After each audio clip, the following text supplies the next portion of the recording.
Manchester mother charged for attempting to smuggle contraband to son in Christiana lockup.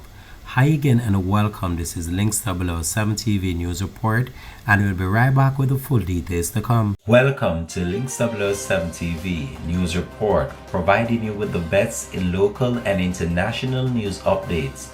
This is a place where you can get the most reliable and informative news information. Links 007 TV News Report. Welcome back and thanks for joining us. This is Links 007 TV News Report. A 40-year-old Manchester mother was on Sunday charged for attempting to smuggle contraband hidden in slices of bread into the Christiana police lockup on the visit to her son. Monique Palmer of Bolonia District is charged with introducing contraband to a police lockup. Reports from the police are that at around 1:15 p.m. during the designated visiting hours for prisoners, Palmer was visiting her son, who is currently in custody.